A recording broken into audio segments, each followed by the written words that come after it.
Hello guys, it's Revolution. In this video we're going to discuss why Dragon Ball Heroes is possibly ruining Dragon Ball Super's eventual return. Now Dragon Ball Heroes has always been elusive to the Western audiences because essentially it is basically a game, an arcade game that is exclusive to Japan.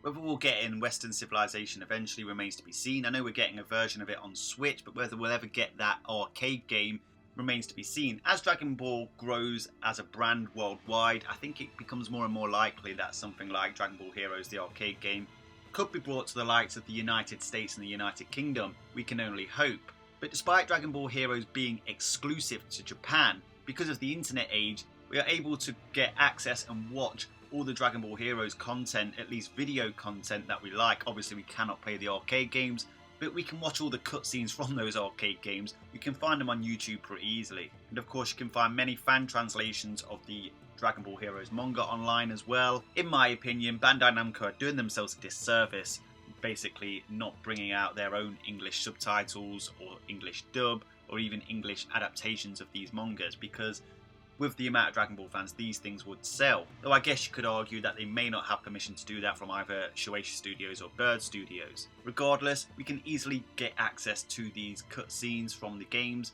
and even the new promotional anime that comes out that are basically 8-minute videos throughout the year. Now, since its inception, which just so happened to be way before the inception of Dragon Ball Super, the renaissance of the Dragon Ball mainstream continuity, that of course being Dragon Ball Super, Dragon Ball Heroes has always had wacky ideas, inventive ideas at that, but obviously with it only being cutscenes to a game and obviously a game storyline, the stories have never truly made sense. It's more to be enjoyed than to be understood.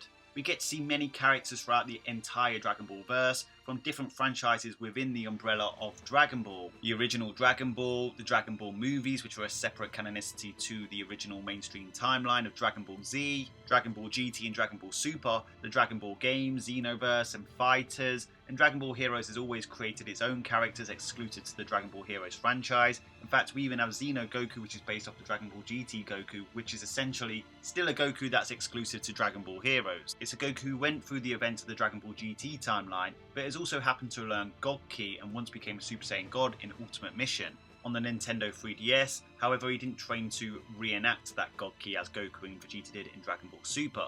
We get to see all these characters encounter each other, encounters that we never thought we'd ever get to see in the mainstream continuity and most likely will never see. We get to see crazy fusions that we've never seen in the mainstream continuity. We get to see crazy new transformations for certain characters. We even got Super Saiyan 4 Broly and even Super Saiyan 4 Gohan. We get to see an adult Gotenks, a Super Saiyan 4 Vegito, and even Android 35, the fusion of Android 17 and Android 18. Now this has always been the way of Dragon Ball Heroes. It's always been this wacky encounters, basically the epitome of fan service. However, there's something that has tipped me over the edge in episode 8 of Super Dragon Ball Heroes, the promotional anime. Now I was concerned anyway during the run of Dragon Ball Heroes, the promotional anime, but this really has truly tipped me over the edge, and that's basically seeing Goku put on the outfit of the Grand Priest, looking like he's about to train with the Grand Priest. This is something that I personally want to see in the future of Dragon Ball Super's return. Now, don't get me wrong, I'm not going to spit my dummy out if that would never happen, but ultimately, it happening in Dragon Ball Heroes means it probably never will happen in Dragon Ball Super, and there's plenty of other examples throughout Dragon Ball Heroes that I'm about to talk about. But essentially, I actually like the fact that they brought this promotional anime out for Dragon Ball Heroes. I don't take it that seriously. I know some people do, but for me, it's just a bridge between the end of Dragon Ball Super 1.0 and Dragon Ball Super 2.0, or Dragon Ball Super as a lot of people are calling it. And in that regards, I don't mean a bridge in terms of story. Obviously, Dragon Ball Super and Dragon Ball Heroes are two separate canonicities, Dragon Ball Super being the mainstream canonicity, and Dragon Ball Heroes basically being a third-party canonicity of its own.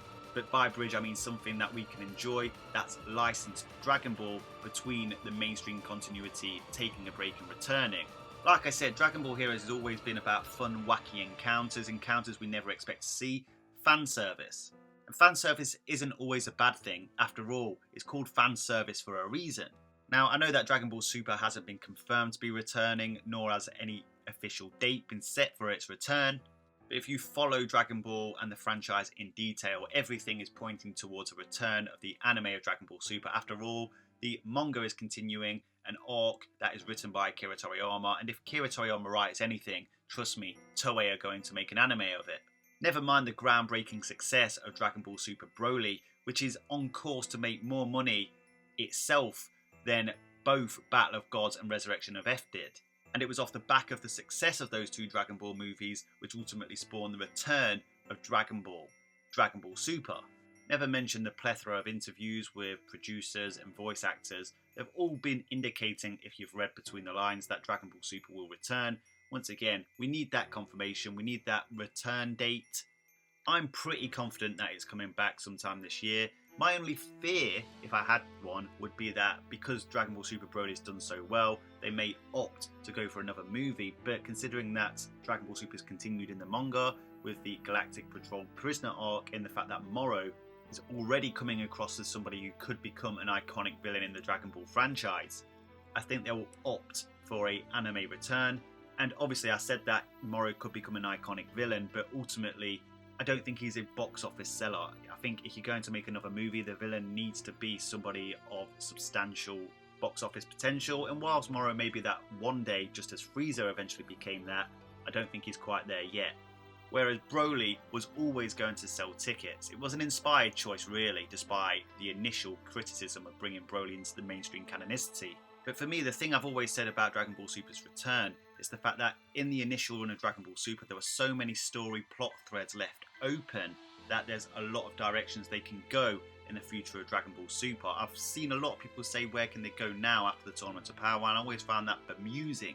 The initial run of Dragon Ball Super was a good show, not a perfect show. It had some really poor moments, but also had some brilliant moments. But one of the things it did exceedingly well, and the reason that I'll always say Dragon Ball Super was a good show providing it returns, is that it really did expand the lore, the verse.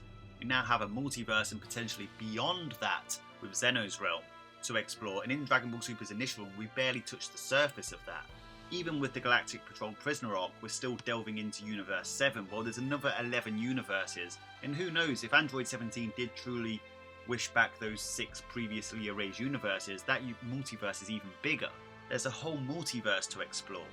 The initial run of Dragon Ball Super also introduced a vast and diverse array of new, interesting characters.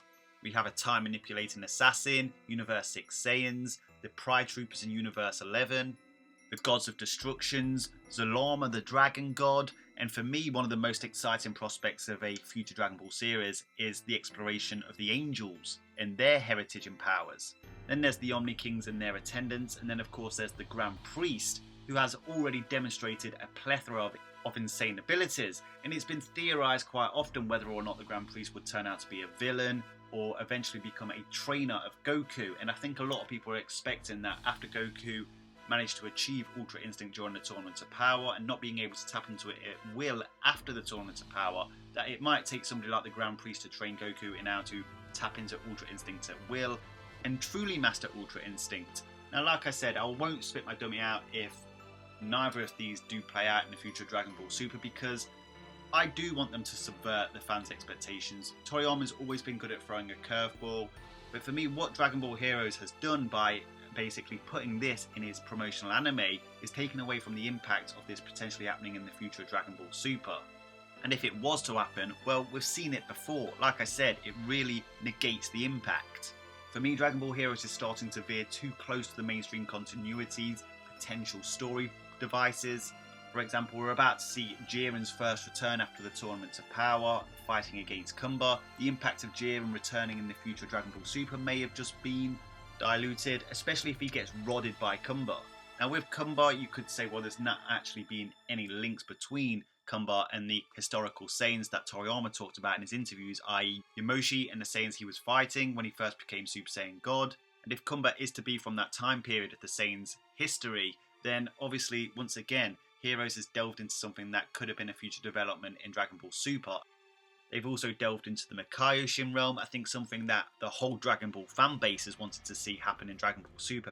And as wacky as it seemed, Dragon Ball Heroes has even taken the avenue of bringing Zamasu back. We've got Mecha Zamasu, and I've said all along in terms of narrative and story development, The writer can literally do whatever he wants. Even if somebody seems to be dead, gone, there's always a way creatively to bring a character back. Well, even if they did want to go down that route, that's been taken by Dragon Ball Heroes. And then we've even seen future Trunks come back to train on Beerus' planet with Goku and Vegeta, something that I've said all along. Whis was originally the person that took future Trunks to that alternate timeline he now resides in. Well, that could have happened in the future Dragon Ball Super, but as cool as it was in Dragon Ball Heroes, we've been robbed of it in the future of Dragon Ball Super. Maybe not robbed, it can still happen, but essentially the impact has been lessened. And don't get me wrong, like I said earlier, I want Toriyama and the writers behind Dragon Ball Super to keep subverting expectations, coming up with new original ideas that we weren't expecting to keep us in awe and shock of the series. But if a particular development being in Dragon Ball Heroes means it's never a potential option for Dragon Ball Super, but for me, knowing that would take away from the mystery of what could happen down the road in Dragon Ball Super and what avenues they could potentially take. And for me, Goku training with the Grand Priest in particular is a disappointing one to see. Maybe I'm wrong, maybe it happening in Dragon Ball Heroes means it can still happen in Dragon Ball Super, of course it can, but for me, once again, it will lack impact should it happen in Dragon Ball Super, considering we've already seen it in a licensed Dragon Ball property before.